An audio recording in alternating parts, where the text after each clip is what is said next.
E agora, pessoal, a gente vai entrar num outro tópico que está lá no nosso edital, tá? Então, lá no nosso edital tá assim, ó,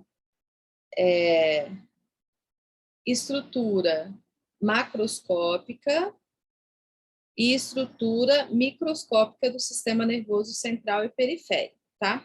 Eu selecionei, gente, alguns pontos principais que a gente tem em relação a essas estruturas. Aí, pontos principais são aqueles pontos que eu acredito, né, que podem aparecer na prova, tá joia? Pessoal, tá travando só um pouquinho. Aí, foi. Eu vou falar um pouquinho mais devagar, tá? Por conta, para ver se corrige essa travadinha aí. Então, o que acontece, gente? Estrutura macroscópica. A estrutura macroscópica é a estrutura grande, tá? Então, essa que vocês estão vendo aí na tela. A gente olha, a gente vê as partes que compõem o sistema nervoso. Então, aqui a gente tem, por exemplo, o cérebro, né? Que é o telencéfalo. Está aparecendo o cerebelo aqui atrás, a ponte, o bulbo, a medula espinhal. Quando a gente vem para essa imagem aqui do lado, aparecem mais partes, né? Então, além do telencéfalo, está aparecendo o diencéfalo, o mesencéfalo, a ponte, o bulbo, o cerebelo. Está aparecendo já ventrículos aqui, né? Estruturas de circulação do líquor. Essa é a anatomia macroscópica. Quais estruturas, né? Eu acredito que tem mais chance de cair na prova. Então, eu vou falar delas para vocês, tá? A primeira delas, gente, é o telencéfalo, né? Então, o córtex cerebral mesmo. Quando a gente fala em telencéfalo, a gente então está falando do córtex, que é, né, esse aí que vocês estão vendo na tela. E o córtex, ele tem características que são, né, a presença de sulcos e de giros, tá? Então, eu queria que vocês olhassem para a imagem e vocês vão ver, né, que na imagem mesmo parece que você tem uma estrutura fofinha. Essa parte fofinha, né, que vai ter no cérebro, são os giros cerebrais. E existem, né, divisões aí marcadas, marcações. Essas divisões são os sulcos cerebrais, são depressões que a gente tem. Então, o que acontece, gente? Quando a gente nasce, né, e durante o desenvolvimento também embriológico, fetal, a gente não tem esse tanto de suco e de giro que vocês estão vendo aí.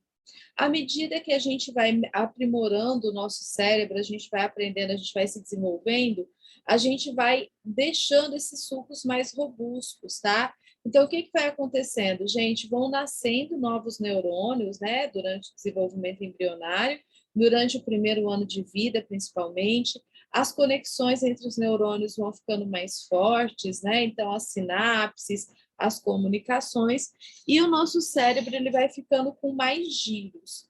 Isso é interessante, por exemplo, crianças que têm paralisia cerebral, o que acontece, gente? Elas têm um bloqueio nesse crescimento em determinado ponto, podem ter um bloqueio.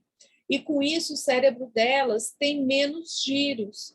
Por quê? O que significa isso? Que não desenvolveu o tanto de neurônio que um cérebro, que eu vou falar normal, quando eu falar normal aqui, não leve a mal, é sem lesão, tá? Normal teria. Quando a gente envelhece, o que acontece? A gente tende a ter uma atrofia dos giros e os sulcos, né, que são as depressões, ficam mais pronunciadas. Por quê? Porque com o envelhecimento a gente vai perdendo neurônio também. Então, para destacar isso, tá? A gente vai ter os sulcos e vai ter os giros. Os giros indicam para a gente, pessoal, que tem bastante neurônio ali, né? Que tem uma estrutura robusta neuronal. E os sulcos, eles vão fazendo divisões. Então, o que acontece, né? Pensa numa sacolinha de mercado, uma sacolinha plástica. Se você abre a sacolinha assim, ela é grande assim, né? Mais ou menos. Mas se você quiser, você amassa ela assim, você segura dentro da sua mão, tá? Lógico, depende do tamanho da sacola. Isso é o que acontece com o nosso cérebro, gente. Se ele fosse esticado, né, o tanto de neurônio que a gente tem, não ia caber dentro da nossa cabeça, né? Tudo que a gente tem de estrutura neuronal. Então, é como se ele fosse se dobrando realmente para ter esse espaço para caber aqui dentro da nossa cabeça, por assim dizer, tá? Então, é só para a gente entender. Aqui eu já quero destacar para vocês dois giros que são giros importantes, tá bom? Então, pessoal, a gente tem aqui, ó, ai, eu cortei aqui. Deixa eu apagar, peraí. Aí. A gente tem o giro pré-central e a gente tem o giro pós-central. Então, esses dois giros são giros importantes, pode cair na prova, tá joia? O giro pré-central, gente, ele está ligado à área motora. E o giro pós-central está ligado à área sensitiva.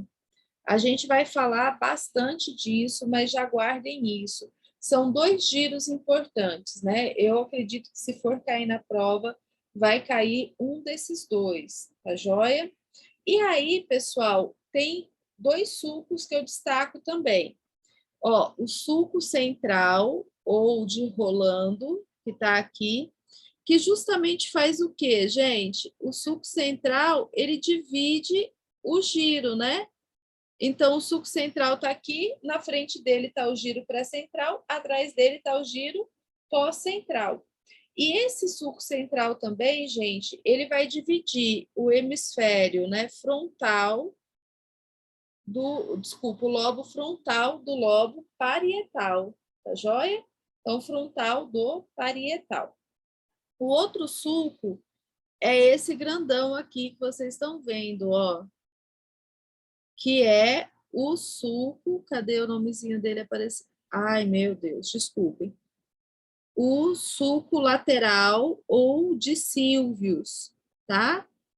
O sulco lateral, ele já divide, ó, o hemisfério frontal e parietal, o lobo do lobo temporal, que está aqui embaixo.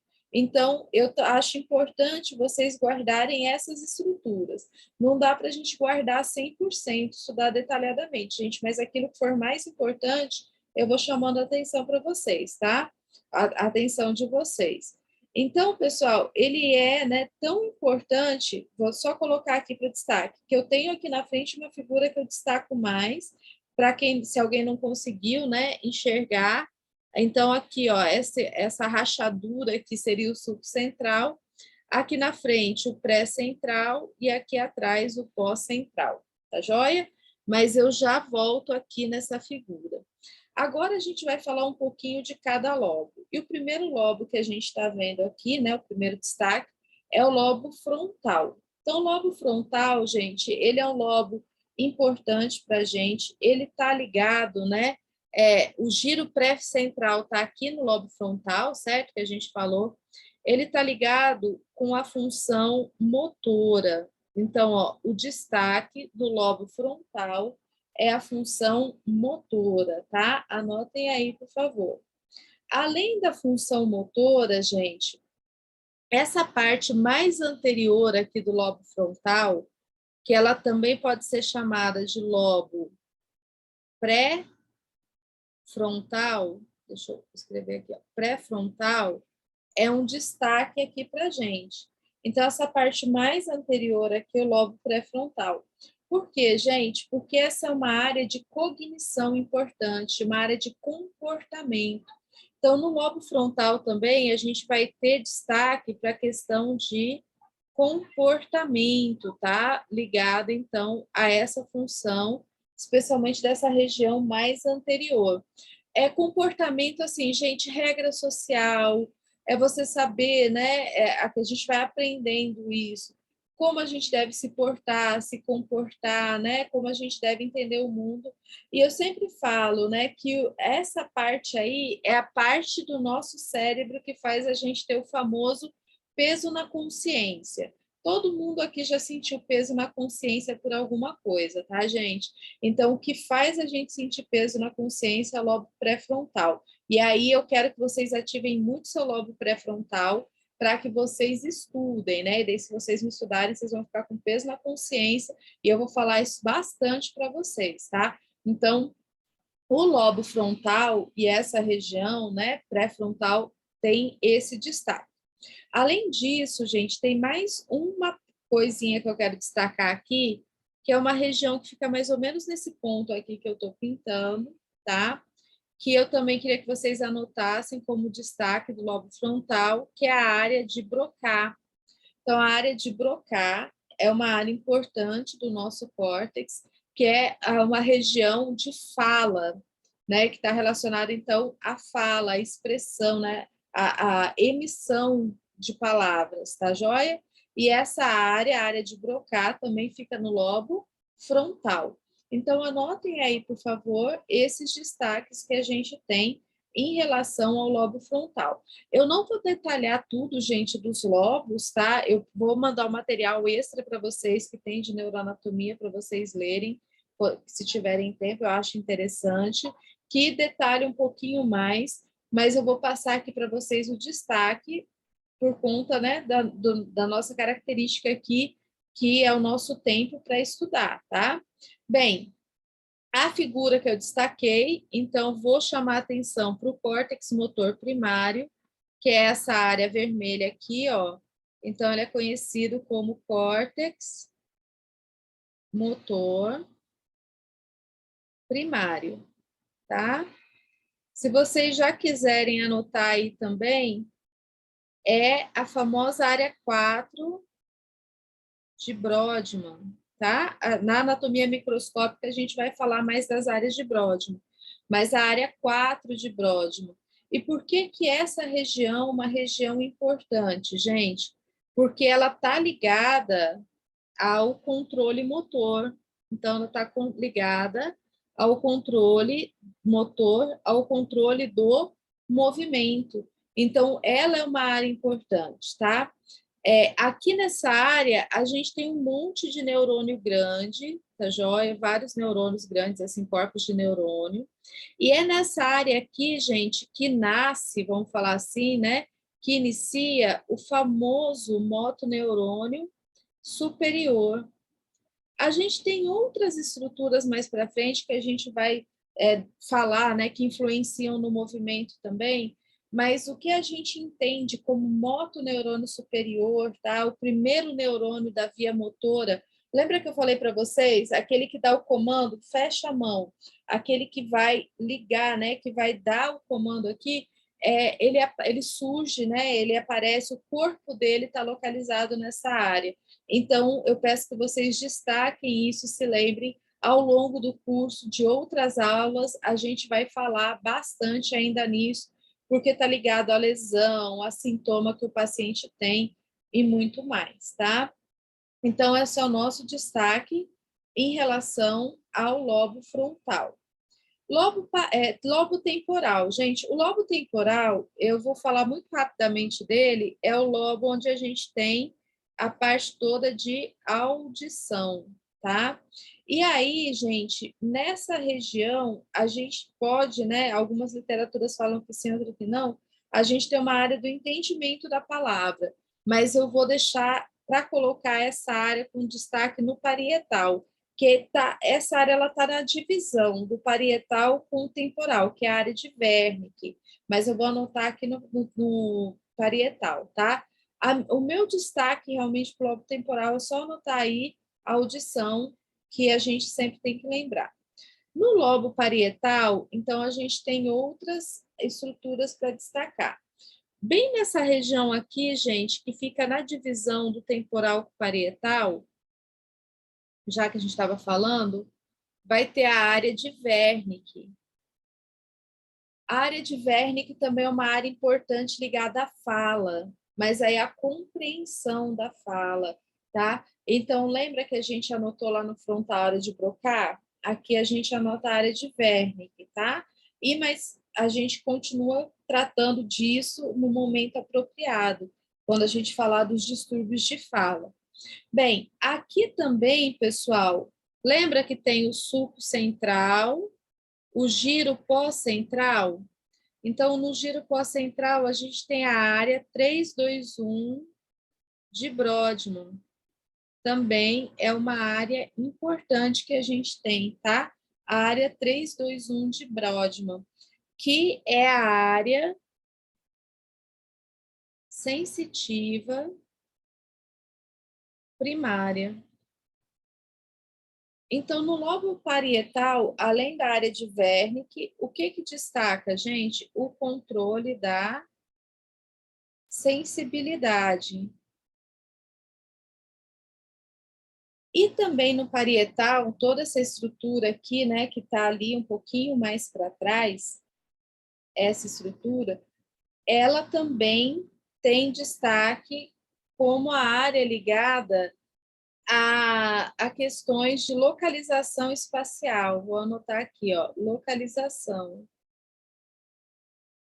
Localização espacial, localização temporal, né? Então, no tempo e espaço, tudo ligado a essa área que é essa região do lobo parietal.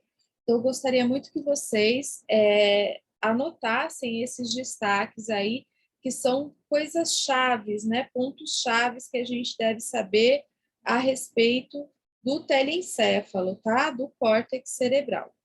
E o lobo occipital, eu também tenho um pouco para falar dele. A gente sempre tem que lembrar que a função ligada ao lobo occipital é a visão, tá? Então, visão. Tudo bem, pessoal? Então, olha só, destaque, gente. Anatomia macroscópica são as partes grandes, tá? Destaques do telencéfalo. A questão dos giros e dos sulcos, certo? Então, para colocar aí no caderninho de resumo.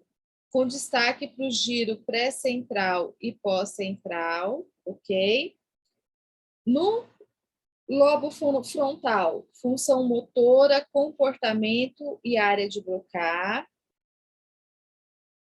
Destaque para a área de motora, né? Para a área motora, o córtex motor primário ou área 4 de Brodmann, né? Onde nasce o motoneurônio superior.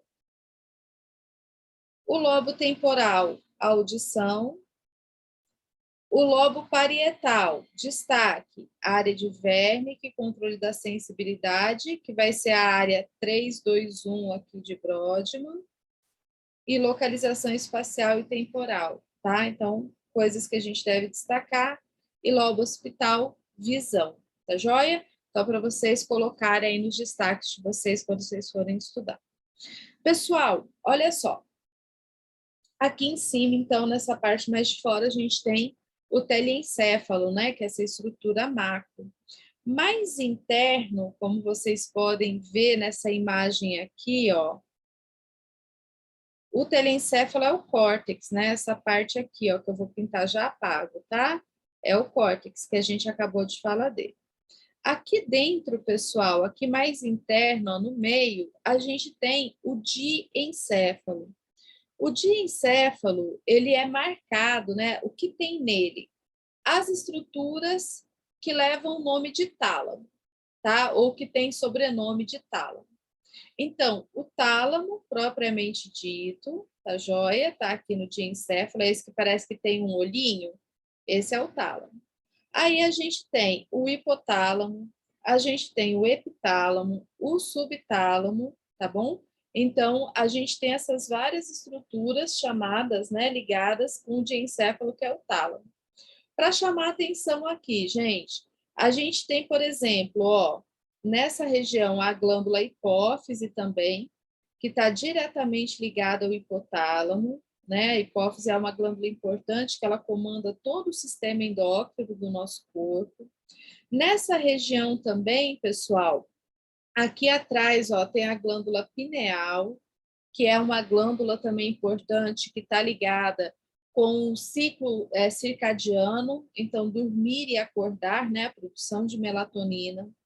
Nessa região do diencéfalo, a gente tem diversas estruturas envolvidas com a memória. Então, está um destaque aí, ó, a amígdala, corpo mamilar, o hipocampo, o fórnice, são todas estruturas que estão aí no diencéfalo e que estão ligadas à memória, junto com outras partes do cérebro, tá, gente? Não é só essa parte, não, mas eu dando destaque para vocês, tá? Então, essa aqui vai ser, né, essa nossa região do diencéfalo. Cada uma dessas partes, pessoal, faz um tipo de função. Então, o tálamo vai ter diversas funções, tá? A gente vai dar destaque para o tálamo como função dele, pessoal, a parte de integração. Eu falo que dá destaque porque é o que pode mais cair na prova, tá? De integração sensitiva.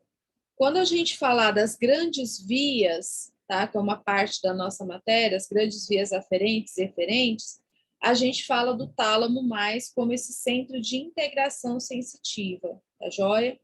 Bem, as outras partes eu nem vou destacar, pessoal, porque dificilmente cai na prova. O hipotálamo controla a hipófise, o epitálamo, por exemplo, não se sabe muito bem para que serve.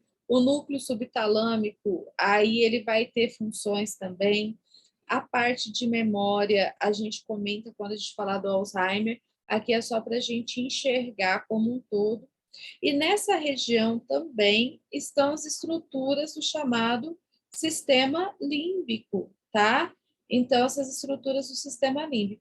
O sistema límbico, gente, ele é composto por diversas áreas aí do diencéfalo.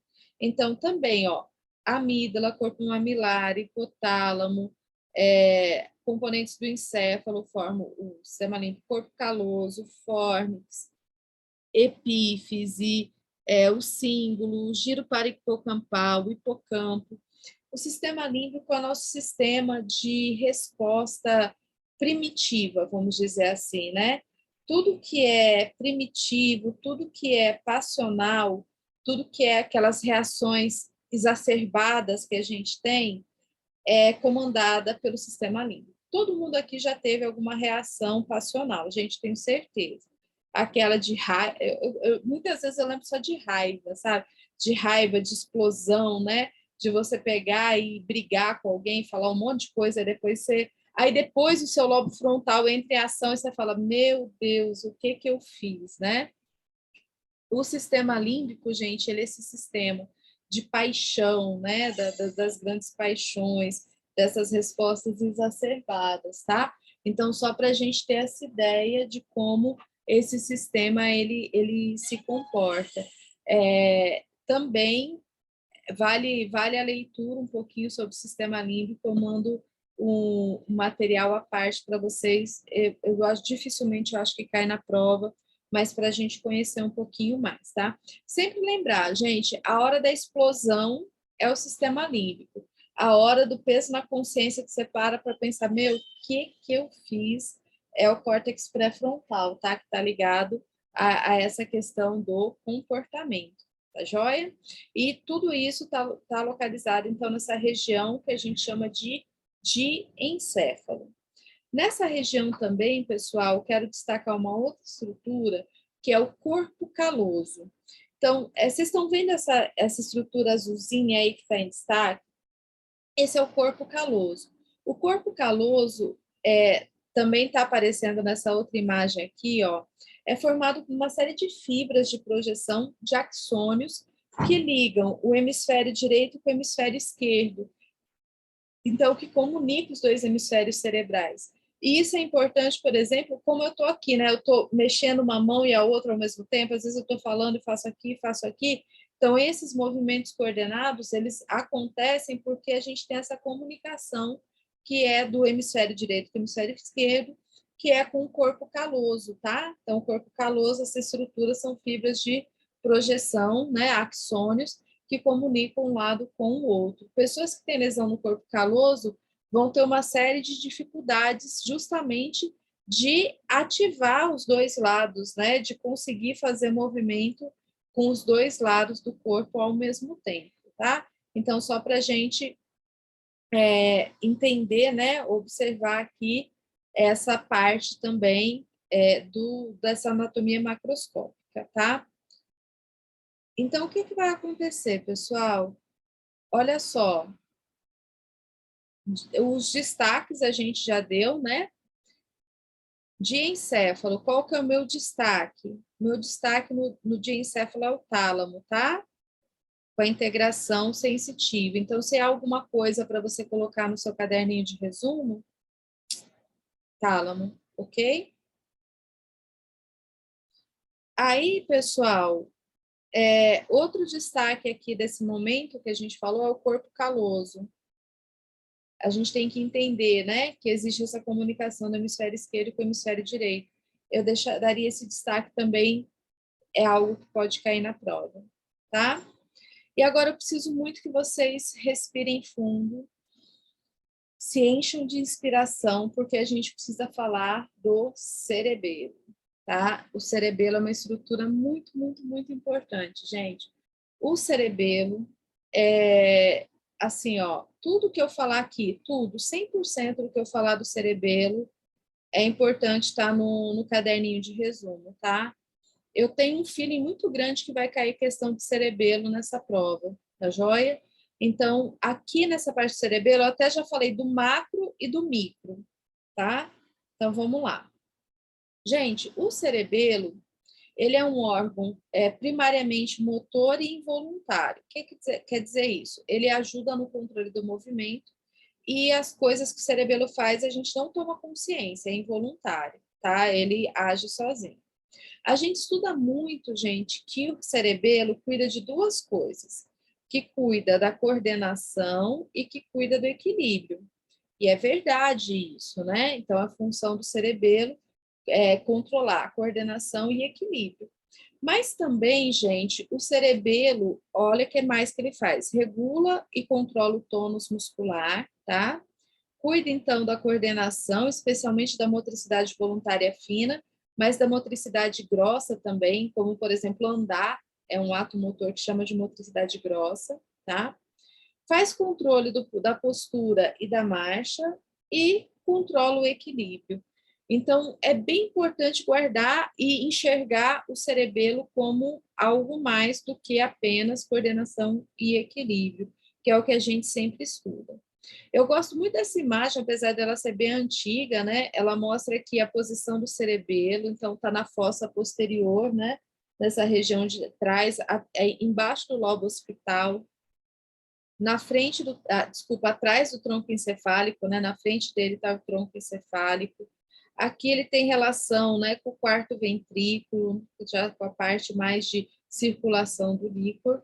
E eu gosto muito dessa imagenzinha porque ela mostra justamente a principal função do cerebelo, né? Então a pessoa para arrumar o sapato em pé, ela fica num pé só, está mexendo ali com o dedo, que dá essa visão aí dessa parte de controle de motricidade de equilíbrio. Agora, pessoal, o cerebelo ele tem divisões, tá? Uma série de divisões importantes da gente conhecer. A primeira divisão é a divisão ontogenética. Então, nessa divisão, o cerebelo ele é dividido em 3 lobos. Tem o lobo flóculo nodular, ou arquicerebelo, que é esse aqui de baixo, ó. Esse que está em amarelo, laranja, então, arquicerebelo, tá? A gente tem o lobo anterior, ou palio-cerebelo. Esse aqui da frente, ó, é o lobo anterior. E a gente tem o lobo posterior, ou neocerebelo, que é essa parte aqui maior, tá? Então, no cerebelo, a gente vai ter 3 lobos.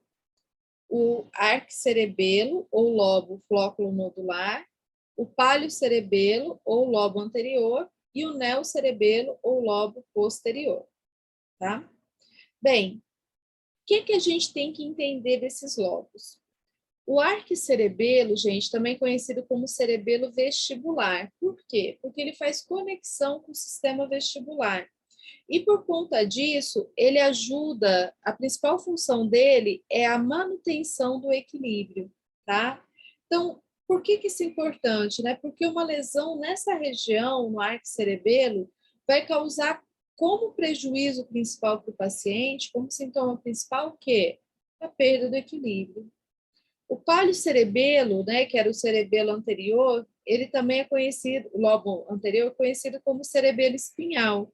Então, o que significa isso? Que ele estabelece comunicação principalmente com a medula espinhal, tá? E ele, né, recebe informações, principalmente do fuso muscular, do órgão tendinoso de Golgi, e com isso ele regula o tônus e a postura. Então, palio-cerebelo, tônus e postura. E o neocerebelo, o cerebelo cortical, que é aquela parte posterior maior, né? Ele estabelece conexão principalmente com o córtex cerebral e vai ser responsável pelo controle da coordenação motora fina, né? Movimentos finos, movimentos assimétricos.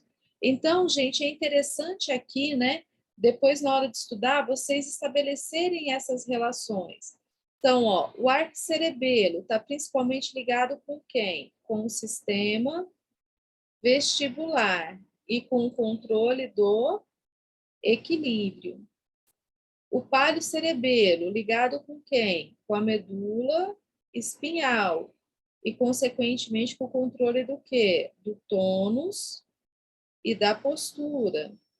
O neocerebelo está ligado principalmente com quem? Com o córtex motor, tá?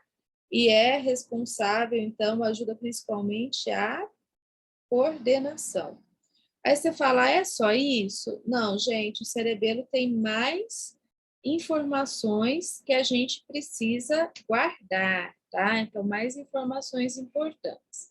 O cerebelo, ele também tem núcleos, que nem o cérebro tem os núcleos da base, o cerebelo também tem os núcleos, tá? Então, os núcleos do cerebelo, gente, são 4 núcleos, né? Mas a gente vai considerar funcionalmente como 3. Mas eu vou destacar aqui para vocês, ó. Tem o verdinho aqui, que é o núcleo fastígio, certo? Os azuizinhos, que tem o globoso e o emboliforme, e o vermelhinho, que tem o núcleo denteado. Adivinha só, gente, esses núcleos se comunicam com partes específicas do cerebelo, aquelas partes ali que a gente tinha falado anteriormente, tá? Então, ó, o núcleo fastigial está ligado principalmente ao arco cerebelo e controla o equilíbrio. O globoso e emboliforme, então os dois juntos, tá? Com palio cerebelo e controla tônus e postura. O denteado com o neocerebelo e ajuda no controle da coordenação e motricidade fina. Então, gente, só para a gente completar o que a gente tinha anotado aqui, o arco cerebelo, ele se comunica muito com o núcleo fastigial ou fastígio, certo? O palio cerebelo com os núcleos globoso e emboliforme. E o neocerebelo com o núcleo denteado. Eu sugiro fortemente que vocês anotem, né? Guardem essa informação, coloquem no material de revisão para vocês, de vocês, porque eu tenho um feeling muito grande que vai cair questão de cerebelo, e se cair, cai essa parte que é mais difícil na prova, tá joia? Bem, pessoal, tem mais coisa para falar do cerebelo? Adivinha só, tem mais coisa. No cerebelo também a gente tem regiões, assim, né? Essas regiões como se fossem longitudinais. Então, como não, né? A divisão longitudinal. Isso daí fui eu que pintei, tá, gente? Não tá bonitinho, mas faça um esforço aí para enxergar, para ficar mais interessante, tá? Então, a gente tem a zona mediana do cerebelo, que é essa parte que está aí meio roxo, meio verde. A zona mediana se liga ao núcleo fastigial e tá também, né? Núcleo fastigial, equilíbrio. Aí a gente tem a zona intermédia, que está aqui no meio, que se liga ao núcleo globoso e emboliforme e ajuda, ai, desculpa, gente, no controle, então, de novo, no controle do tônus. E essa parte de fora é a zona lateral, que se liga ao núcleo denteado e está, então, né, com a função de ajudar no controle da coordenação motora fina, tá? Então, essas zonas do cerebelo, tá, pessoal? Se tiver uma lesão, gente, no vérnix, né, nessa zona mediana, qual que é o principal déficit que a pessoa tem? Equilíbrio. Se tiver uma lesão nessa região mais lateral, qual que é o principal déficit que a pessoa tem? Coordenação motora fina. Então, essas são as relações que o SARA pode estabelecer, que a prova pode apresentar para a gente. Por isso que é importante a gente guardar, tá? Então, zona mediana, equilíbrio, intermédia, tônus e postura, lateral, coordenação.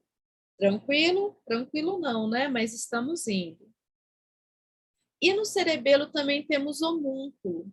Então, o que é o homúnculo, gente? O homúnculo é a representação de partes do nosso corpo em estruturas cerebrais. A gente tem o homúnculo cerebral, o homúnculo de Penfield, que a gente ainda vai falar sobre ele. E a gente tem os homúnculos cerebelares também, tá?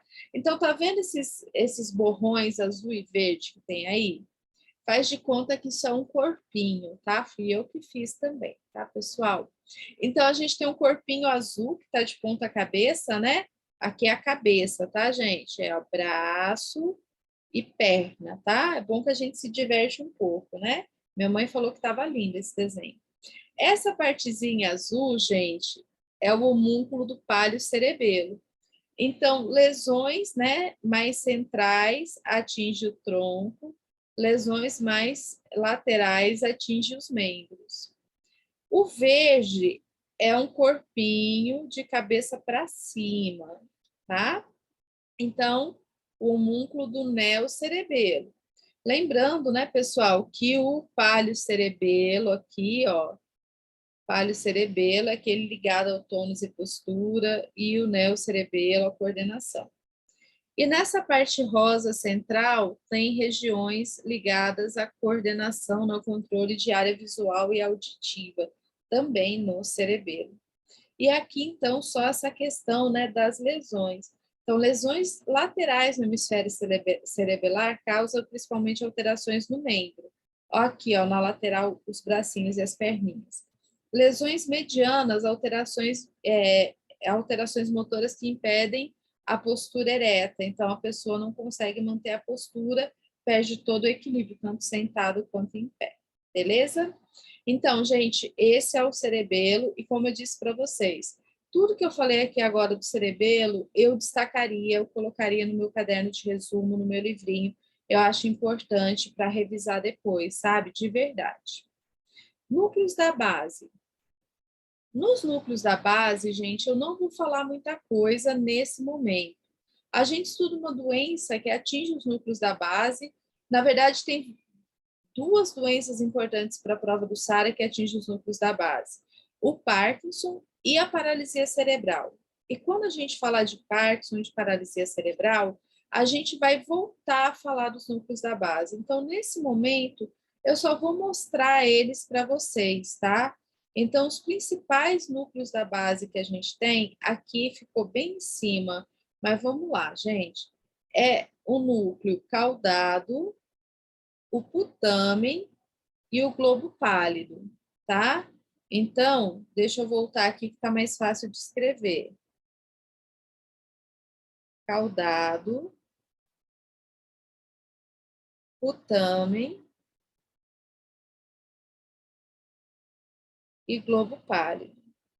Tem mais? Tem mais sim, pessoal. Tem outras estruturas que também são conhecidas como núcleo da base. Então, por exemplo, tem a substância negra, que fica no mesencéfalo, né? Fica um pouquinho mais distante, mas que é considerado o núcleo da base. Inclusive, o núcleo da base está alterado no Parkinson.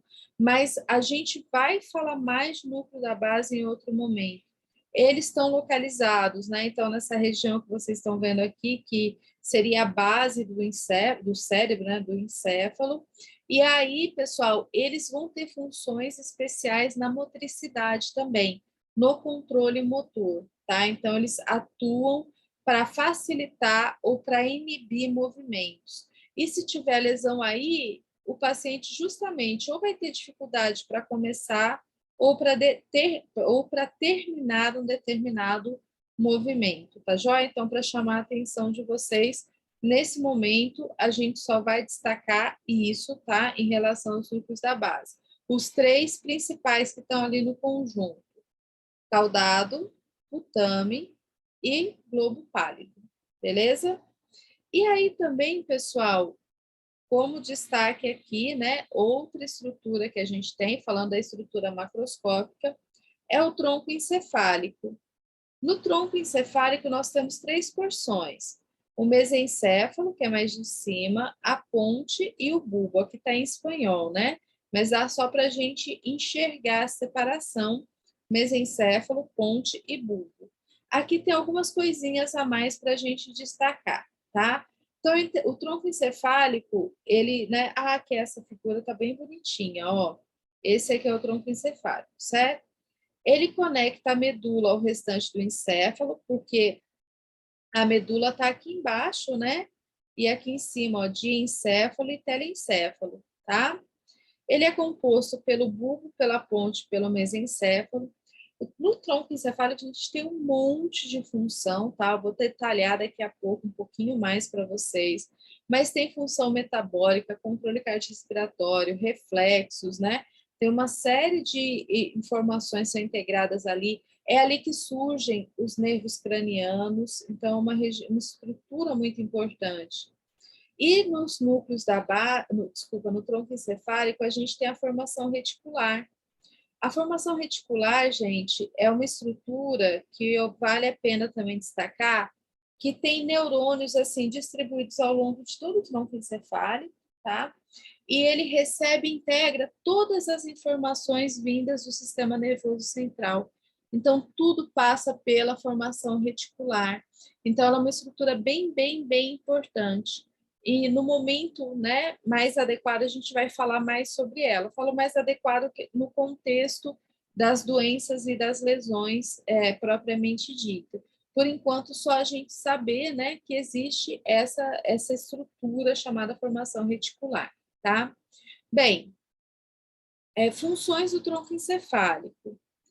Realiza o controle do movimento ocular e do tônus muscular, também ajudando o tônus. Ajuda no controle do equilíbrio, na sustentação do corpo contra a gravidade, em reflexos especiais, como o reflexo do vômito, por exemplo, e na manutenção do tônus postural, tá? E aqui, pessoal, tem um mapinha mental bem legal de tronco encefálico e que mostra várias coisas importantes, tá? A gente também, né, quando falar de paralisia facial, vai dar destaque para os nervos cranianos, mas a gente já tem que começar a treinar, pessoal. Se vocês não sabem quem são os nervos cranianos, né, já colocar, numerar sempre número romano e colocar o nomezinho dele. Então, 1, olfatório, 2, óptico, 3, óculo-motor, e assim vai. A maior parte dos nervos cranianos surgem no tronco encefálico. Isso do 3 para frente, tá? O primeiro e o segundo surgem mais em cima. O tronco encefálico, a divisão anatômica, mesencéfalo, ponte, bulbo. Aqui nesse mapinha tem funções principais, ó, do mesencéfalo, da ponte e do bulbo. E aqui nessa parte de baixo, gente, tem um destaque de algumas estruturas, tá? Então, tem o destaque do núcleo rubro, que está aqui, só aqui que está ruinzinho, essa setinha dele, mas o núcleo rubro é isso em cima, o controle dos músculos distais, coordenação motora. A substância negra, né, que é aquela que vai estar ligada ao Parkinson. A formação reticular, ó, então, o que a formação reticular faz? Consiste na agregação difusa de neurônios, então, ativação cortical, regulação do sono, integração de reflexo, reflexo do vômito, centro respiratório, centro vasomotor, está tudo ligado a essa região, né, dessa formação.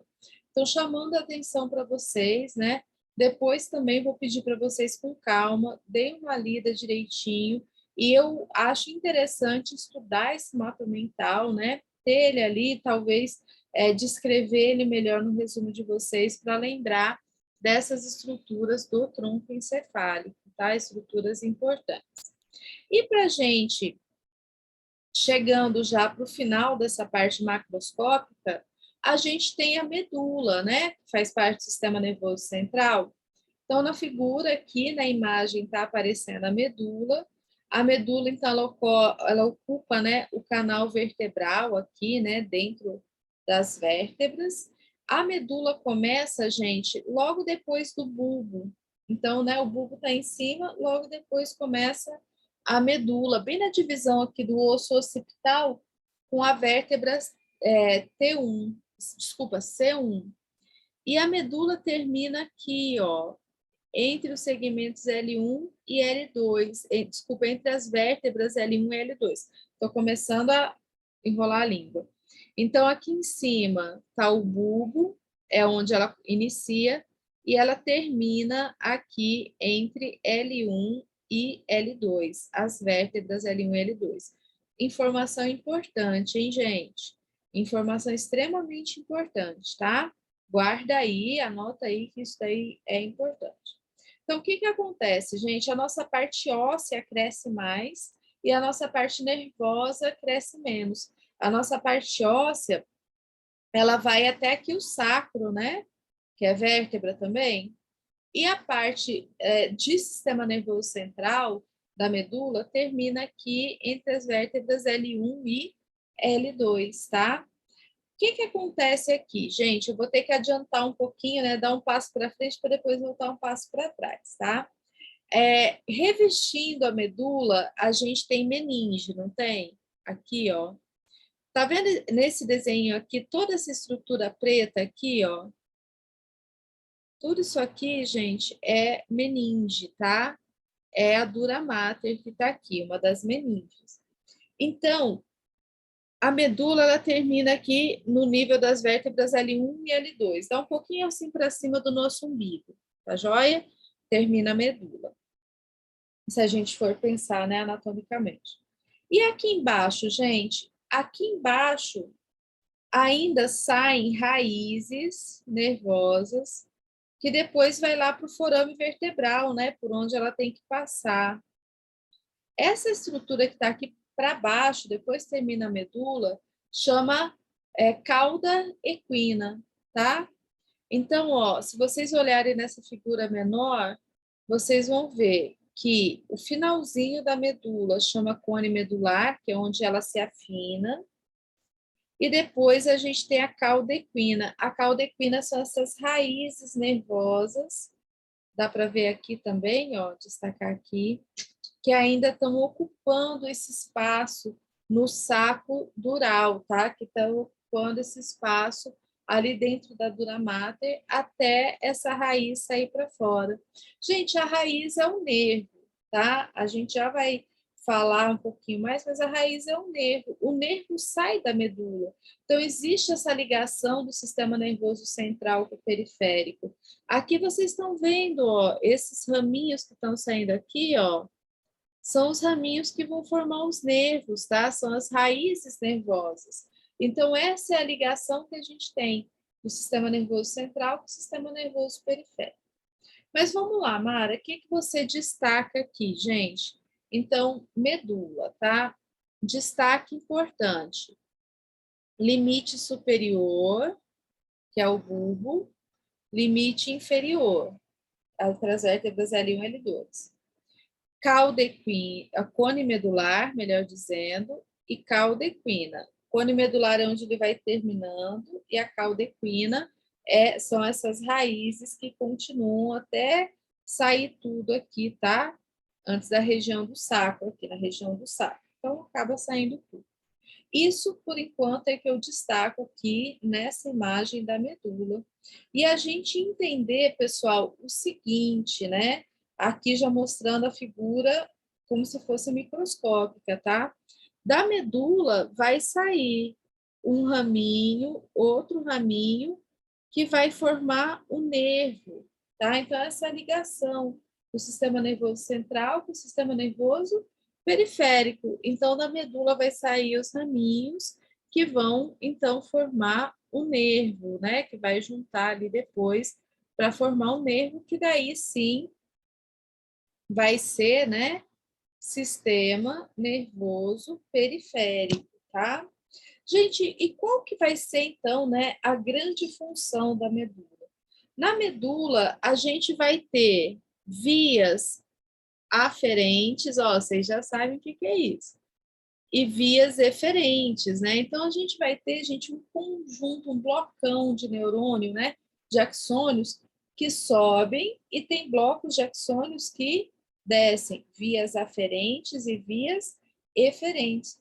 Com isso, a medula conduz o impulso nervoso, né? Então, ela, por exemplo, quando a gente falou da do pé frio, né?